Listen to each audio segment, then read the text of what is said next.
Hello everyone, welcome back to this channel पढ़ाकू लोग. My name is CS Payal Popli and हम पढ़ रहे थे क्लास 12th का बिजनेस स्टडीज का NCERT बुक. इसमें हम 4 चैप्टर्स ऑलरेडी पढ़ चुके हैं. फिलहाल हमारा चल रहा है चैप्टर नंबर 5 जो कि है ऑर्गेनाइजिंग. किसी भी स्टूडेंट ने अगर प्रीवियस वीडियोस नहीं देखी हैं तो प्लेलिस्ट का लिंक लिखा हुआ है डिस्क्रिप्शन बॉक्स में, जाके देख लीजिए. चलिए अब बात करते हैं कि आज इस वीडियो में हम क्या पढ़ने वाले हैं.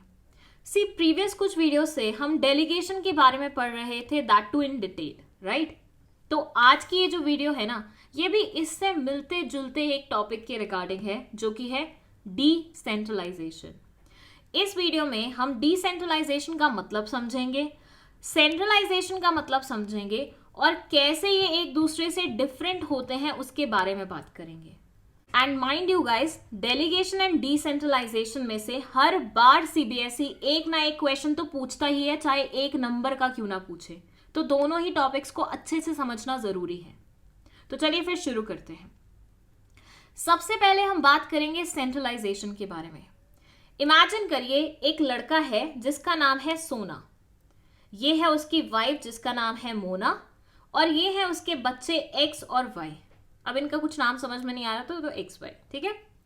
अब सोना ने सोचा कि मैंने पूरी जिंदगी इतना काम किया है, अब मुझे मेरी फैमिली के लिए घर बनाना चाहिए. बहुत अच्छा डिसीजन था, बढ़िया है.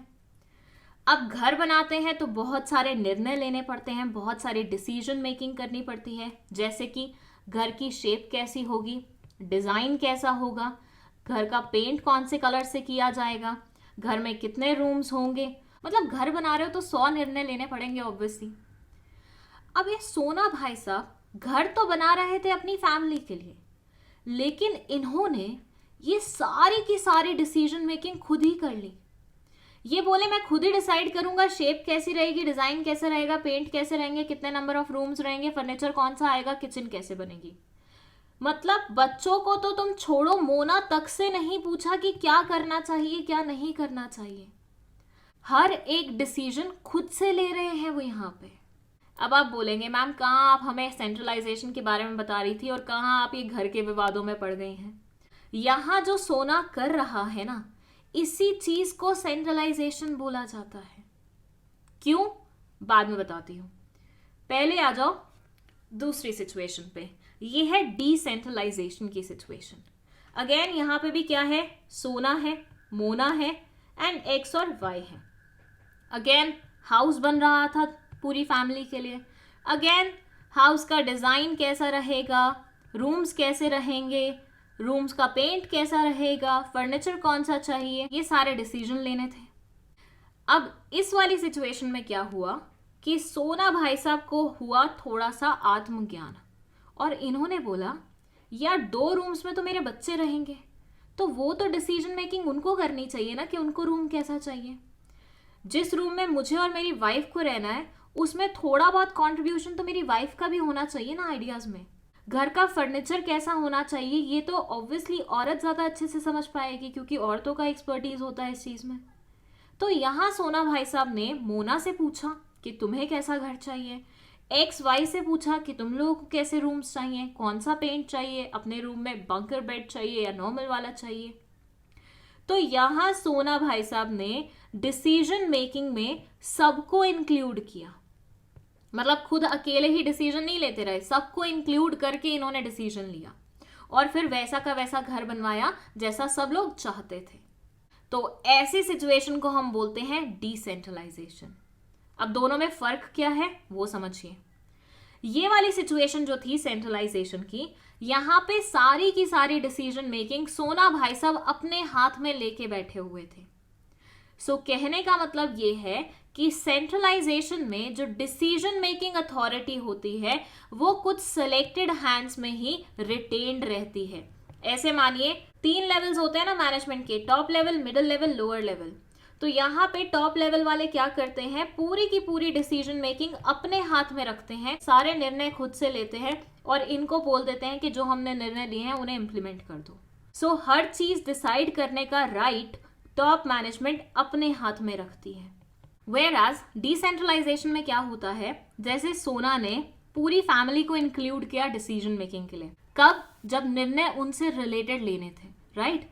तो डिसेंट्रलाइजेशन में ऐसा ही होता है, सारी decision making power top management अपने हाथ में ना रख के जिस लेवल की बात होती है उन्हीं पे छोड़ देता है कि तुम ही देख लो, तुम्हारे लेवल की चीज है ये, तुम ही मैनेज कर लो, क्या करना है कैसे करना है। तो अगर वो टॉप लेवल की मैनेजमेंट की बात होगी तो टॉप लेवल वाले लेंगे, मिडिल वालों की बात होगी तो मिडिल वाले लेंगे, लोअर वालों की बात होगी तो लोअर वाले लेंगे। सो हर एक इंसान को यहाँ पे डिसीजन मेकिंग का मौका मिलता है, हर एक इंसान को यहाँ पे निर्णय लेने का मौका मिलता है। और इससे काफ़ी सारे लोग खुश भी रहते हैं क्योंकि इनको ऐसा लगता है कि अच्छा चलो अब फाइनली ऑर्गेनाइजेशन में हमारी भी सोच की कुछ कीमत है, कुछ वैल्यू है।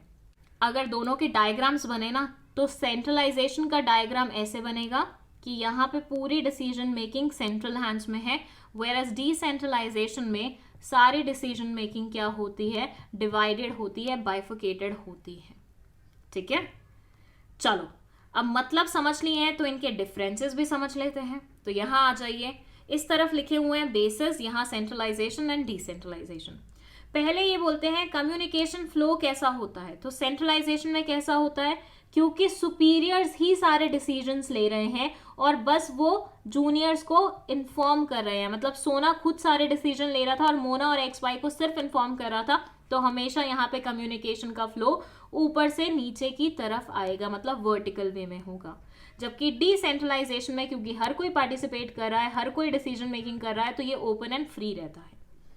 डिसीजन मेकिंग की बात करो तो यहाँ ये बोलते हैं स्लो रहता है। अगर मान लो कारीगर ने मोना से आके पूछा कि मैम बताइए दरवाजा कौन से कलर का लगाना है, तो मोना को सोना को कॉल करना पड़ेगा कि बताओ दरवाजा कौन से कलर का लगवाना है, वो खुद से डिसाइड नहीं कर सकती। तो अगर मान लो सोना किसी मीटिंग में बिजी है और वो बोले मुझे थोड़ी देर से फोन करना, अभी मैं बिजी हूँ, तो दरवाजे वाला काम तो रह जाएगा ना। तो यहाँ पे यूजुअली क्या होता है, बहुत ही स्लो डिसीजन मेकिंग होती है। रीजन बीइंग हर एक चीज टॉप मैनेजमेंट डिसाइड करता है, तो पहले वो डिसाइड करेंगे, उसके बाद वो इंटीमेट करेंगे, तब तक तो खेल लग जाएंगे। Whereas डिसेंट्रलाइजेशन में क्या होता है, यहाँ पे डिसीजन मेकिंग थोड़ी सी फास्टर होती है क्योंकि जिस लेवल का काम है उसी को डिसाइड करना है। अगर मोना के रूम का दरवाजा था, मोना को ही डिसाइड करना है, वो फट से बता देगी भैया ब्लैक कलर का दरवाजा लगा दो। एक्स वाई के रूम का दरवाजा हुआ तो वही बता देंगे कि भैया हमें पिंक कलर का, ब्लू कलर का दरवाजा चाहिए। एडवांटेज क्या होता है, सेंट्रलाइजेशन में बोलते हैं कि प्रॉपर कोऑर्डिनेशन और लीडरशिप होता है क्योंकि फॉर्मल है हर एक चीज और हर एक को पता है कि भैया डिसीजन मेकिंग टॉप के हैंड में है तो वही सारी चीजें वो करेंगे। वेयर एज डिसेंट्रलाइजेशन का फायदा ये होता है कि यहाँ पे बर्डन और रिस्पॉन्सिबिलिटी क्या होती है, थोड़ी सी शेयर हो जाती है क्योंकि टॉप वाले अपने काम में लगे हुए हैं, अपने डिसीजन मेकिंग कर रहे हैं, मिडिल वाले अपने काम में लगे हुए हैं, अपने डिसीजन मेकिंग कर रहे हैं, और लोअर वाले अपने काम में लगे हुए अपनी डिसीजन मेकिंग कर रहे हैं। पावर ऑफ डिसीजन मेकिंग, यहाँ पे पूरी की पूरी पावर लाई करती है टॉप मैनेजमेंट के हाथ में, जबकि यहाँ पे मल्टीपल पर्संस के हाथ में डिसीजन मेकिंग लाई करती है। ये तो मैं आपको समझा ही चुकी हूँ। इम्प्लीमेंटेड वेल, ये कब इम्प्लीमेंट किया जाता है, तो सेंट्रलाइजेशन में बोलते हैं, सेंट्रलाइजेशन में ये बोलते हैं inadequate control over the organisation. जब ऑर्गेनाइजेशन के ऊपर इनएडिक्वेट कंट्रोल होता है ना तो सेंट्रलाइजेशन इम्प्लीमेंट करनी पड़ती है क्योंकि वहां पे अगर कंट्रोल लूज हो गया, सब लोग अपने उसमें लग जाएंगे एंड देन पूरे ऑर्गेनाइजेशन का बेड़ा गर्क हो जाएगा। Whereas डिसेंट्रलाइजेशन में जैसे considerable control over the organisation, जब कंसिडरेबल कंट्रोल हो ऑर्गेनाइजेशन के ऊपर, सब स्टेबल हो, तभी आप डिसेंट्रलाइजेशन को इम्प्लीमेंट कर सकते हो। ये बेस्ट सूटेड होती है सेंट्रलाइजेशन में जैसे स्मॉल साइज ऑर्गेनाइजेशंस के लिए, छोटी ऑर्गेनाइजेशंस के लिए, क्योंकि यहाँ पे छोटे डिसीजन होंगे प्लस फ्यू डिसीजंस ही होंगे तो सेंट्रलाइजेशन से काम चल सकता है, टॉप मैनेजमेंट सब कुछ डिसाइड कर लेगी। लेकिन अगर ऑर्गेनाइजेशन बहुत बड़ी हो जाती है तो भाई अब काम भी तो बढ़ जाएगा, काम बढ़ेगा तो टॉप लेवल की बर्डन भी बढ़ेगी, उनकी रिस्पॉन्सिबिलिटीज भी बढ़ेगी, उनके ऊपर जो वर्क प्रेशर है वो भी बढ़ेगा and as a result of which उनको डेलीगेशन और डिसेंट्रलाइजेशन करने की क्या होगी, थोड़ी सी जरूरत पड़ जाएगी। देखिए एक क्वेश्चन यहाँ पे आपका ये हो सकता है कि आजकल क्या ज्यादा प्रेफर किया जाता है, सेंट्रलाइजेशन या डिसेंट्रलाइजेशन। तो उसका आंसर मैं आपको दे दूं कि आजकल दोनों ही प्रेफर किए जाते हैं। ऐसा माना जाता है कि ऑर्गेनाइजेशन में centralisation as well as decentralisation दोनों होनी चाहिए क्योंकि दोनों ही एक्सट्रीम साइड्स हैं। एक्सट्रीम साइड्स ना लेके दोनों का कॉम्बिनेशन ले लो। कुछ फैसले जो बहुत इंपॉर्टेंट नेचर के हैं वो टॉप मैनेजमेंट लेता रहे, उसमें नहीं वो पार्टिसिपेट करने दे किसी को भी, लेकिन जो फैसले रूटीन नेचर के हैं और टॉप मैनेजमेंट की ऐसी ज़रूरत नहीं है उन फैसलों को लेने की, उनको आप डिसेंट्रलाइज कर दो। अब आपको एक बार समरी वे में बताऊं तो सेंट्रलाइजेशन का मतलब होता है कि डिसीजन मेकिंग कुछ फ्यू हैंड्स में ही रिटेन्ड है, मतलब सब कुछ डिसाइड वो खुद से ही कर रहे हैं, बाकी किसी को मौका नहीं दे रहे हैं डिसीजन लेने का। वेरएस डिसेंट्रलाइजेशन में आप हर लेवल के लोगों को मौका देते हो अगर वो डिसीजन उनको इन्फ्लुएंस करने वाला है तो। ठीक है, चलिए, अगर वीडियो पसंद आई है तो लाइक का बटन दबा दीजिए, चैनल को शेयर कर दीजिए अपने दोस्तों के साथ और सब्सक्राइब भी कर दीजिएगा। अगर आपको 12th क्लास के नोट्स चाहिए तो उसके लिए आप इंक्वायरी कर सकते हैं व्हाट्सएप वाले नंबर पे जो कि डिस्क्रिप्शन बॉक्स में मेंशन है। But guys let me tell you पहले से ही कि नोट्स पेड रहेंगे, ठीक है। And that's it, thank you so much for watching this video.